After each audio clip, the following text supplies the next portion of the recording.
Vejamos agora as estruturas de repetição.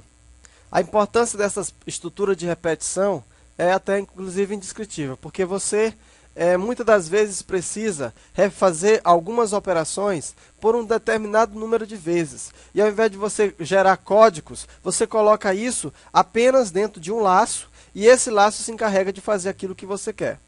Então as estruturas de repetição também são conhecidas por looping ou laço. A repetição permite que tarefas individuais sejam repetidas um número determinado de vezes ou tantas vezes quantas uma condição lógica permite. Então vejamos alguns exemplos. Para nós entendermos as estruturas de repetição, eu vou citar esses três exemplos aqui. Imagina o primeiro pensamento. Eu vou atirar pedras na vidraça até quebrá-la. Então veja que nessa primeira condição, eu vou atirar pedras na vidraça. E quando é que eu vou parar? Eu só vou parar na hora que ela quebrar. O segundo diz assim: baterei 5 pênaltis. Quer dizer, eu já tenho uma condição, um começo e um fim. Eu vou bater apenas 5 pênaltis. A terceira diz assim: enquanto tiver saúde e dinheiro, vou desfrutar a vida. Quer dizer, eu vou desfrutar a vida quando? Enquanto tiver saúde e dinheiro. Então, no exemplo 1, vai-se repetir a ação de atirar a pedra na janela até que seja satisfeita a condição de quebrar a janela. Quer dizer, na hora que a janela for quebrada, na hora que isso aí for verdadeiro, então ele para. No segundo exemplo, haverá repetição da atitude de bater um pênalti um número determinado de vezes, 5. E no exemplo 3, a condição que me permite continuar desfrutando a vida é ter dinheiro e saúde. Quer dizer, para que eu continue desfrutando a vida, eu preciso ter dinheiro e saúde. A utilização combinada dessas três estruturas descritas vai permitir expressar, usando qualquer que seja a ferramenta, a solução para uma gama muito grande de problemas. Todas as linguagens de programação oferecem representantes dessa estrutura. Então vamos conhecer. Isso aqui foi para que você possa entender essa ilustração nas estruturas de repetição que nós vamos ver aqui. A primeira estrutura que a gente vai ver é a estrutura while. Essa estrutura while corresponde a essa terceira opção. Enquanto tiver dinheiro, eu vou desfrutar a vida. Quer dizer, em português, a palavra while significa enquanto. Então, esse comando while, ele é composto por uma expressão e por um bloco de comandos. O comando avalia a expressão e, enquanto essa expressão retornar um valor verdadeiro, a execução do bloco de comandos em questão será repetida. Enquanto tiver saúde e dinheiro, eu vou desfrutar a vida. Quer dizer, ele vai desfrutar a vida enquanto tiver. Né? Então, olha só, o comando avalia a expressão. E enquanto a expressão retornar um valor verdadeiro, esse bloco vai ser executado. Quando o valor retornado for falso, encerra-se o laço de repetição, o loop, e a execução é transferida para o fim do comando while. Assim, como no comando if, devemos utilizar as chaves como delimitador sempre que o bloco possui mais de uma instrução para executar. A sintaxe do while, que é bastante simplificado, while, aqui eu tenho a expressão. Se eu tiver mais de um comando, que geralmente eu tenho no while, você delimita essa instrução por chaves, entre chaves. Um exemplo aqui eu tenho. Vou inicializar uma variável total com 0. E aqui, enquanto o total for menor do que 20, ele vai repetir. Aqui será colocado os comandos total mais mais. Então, vamos lá. Primeiramente, o total é 0. Aí, total vai receber, aqui vai ser inicializado, fica 1. Aí, depois vem para cá. É menor do que 20? É 2, 3, 4, 5, 6, 7, 8, 9, 10, 11, 12, 13, 14, 15, 16, 17, 18, 19. Aí, ele vem. Agora aqui 20. Quando ele chega em 20, ele vai fazer a verificação. E total não é mais menor do que 20. Já é igual a 20. Então, ele sai do laço. Então, enquanto isso aqui for obedecido, ele vai fazer o comando que está aqui. A próxima estrutura é o seguinte. A diferença entre o while e o do while é que o while avalia a expressão no início do laço. E o do while avalia a expressão no final do laço. Portanto, utilizando-se o do while, o laço será executado pelo menos uma vez. e utilizando-se somente o while, utilizando somente o while, o laço pode não ser executado. Caso a expressão avaliada retorne falso na primeira avaliação, a sintaxe do comando é o seguinte. Então, veja bem, com o while, a condição já é verificada aqui no começo. No caso aqui, é menor do que 0?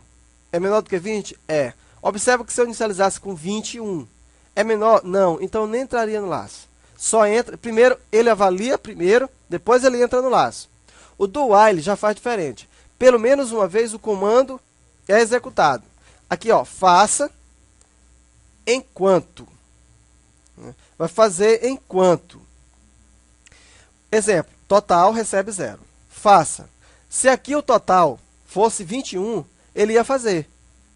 E aqui, ó, enquanto o total fosse menor. Aqui no caso, o total 21 é menor do que isso aqui?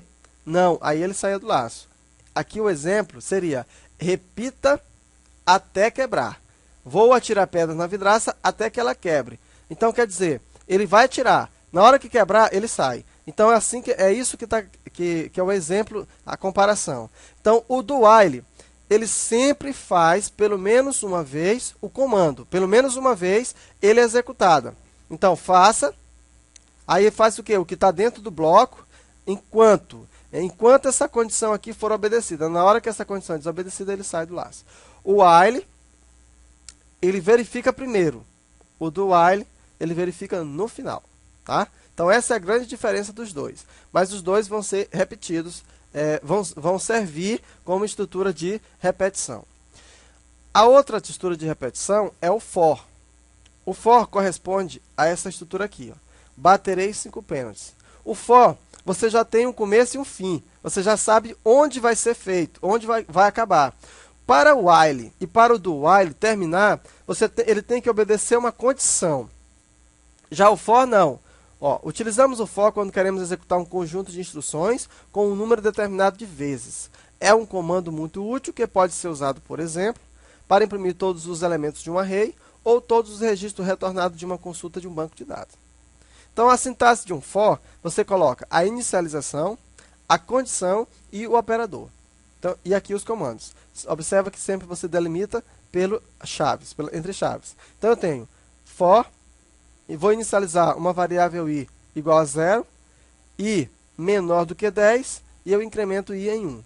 Então, quer dizer o seguinte, que esse aqui vai fazer 10 vezes. Então, vai ser i recebe 0, aí depois 1, 2, 3, 4, 5, 6, 7, 8, 9, 10. Quando essa condição for obedecida, ele sai do laço. Veja que aqui eu já sei quantas vezes esse comando vai ser repetido. Eu comparo esse aí como se fosse os 5 pênaltis. Eu vou bater 5 pênaltis. Se eu fizer gol ou não, não interessa. Eu só vou bater 5 pênaltis. É a mesma coisa. Eu já sei a quantidade de vezes que eu vou fazer aquela repetição. Aqui no do while, eu vou fazer pelo menos uma vez. Aí eu vou verificar a condição. A condição é obedecida? É, então eu faço de novo. Quando a condição não é mais obedecida, aí eu saio do laço. Aqui não. Eu verifico primeiro a condição. A condição é obedecida? É, então entra no laço. Se a condição não é obedecida, então nem entra no laço. Ou então, se já está no laço, sai do laço. Então, o grande cuidado que se tem que ter nas estruturas de repetição é você não entrar em um loop infinito. Né? O que seria um loop infinito? Por exemplo, vamos colocar aqui. Digamos que essa expressão total mais não fosse colocada aqui. Não existisse essa expressão. Se não tivesse essa expressão aqui, isso aqui seria um loop infinito, porque eu iniciaria uma variável, verificaria uma condição, mas em momento algum eu estaria modificando essa variável. Então, se você fizer isso, você vai entrar no loop infinito, você é capaz de travar o seu computador e aí você vai perder as suas informações. Então, muito cuidado com essas expressões. Um erro de sintaxe, por exemplo, pode gerar um loop infinito, um erro de semântica. E a última expressão de repetição é o for each. O comando for each nos oferece uma maneira fácil de navegar entre os elementos de um array. Vejamos as duas sintaxes possíveis. Então, a primeira sintaxe para um for each é for each, nome do array, as, a palavra reservada é as, elemento. E aqui os comandos. A segunda sintaxe, for each as array-chave, e olha só, se reporta a um elemento. Qual é a diferença dos dois? É que aqui apareceu essa palavra-chave. Aqui não tem essa palavra-chave. Então, vamos explicar o que cada um faz. A primeira forma vai do primeiro até o último índice do array, definido na variável nome do array. Está aqui, vai do primeiro até o último. E cada interação do valor do array corrente, e a cada interação, o valor do elemento corrente do array é atribuído à variável elemento. Então, cada vez é atribuído à variável elemento. E o ponteiro interno do array é avançado. Dessa forma, podemos trabalhar com todos os elementos do array, utilizando apenas a variável elemento.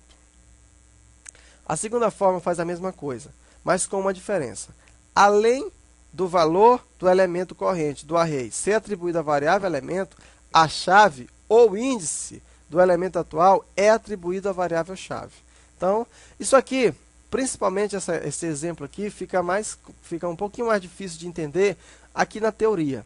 Então, nós vamos fazer o quê? Nós vamos agora fazer a prática dessas estruturas de repetição, vamos fazer alguns exercícios e aí vamos fixar. Vamos fazer um para cada um ou vários, né? Vai depender da aula que a gente for desenvolvendo.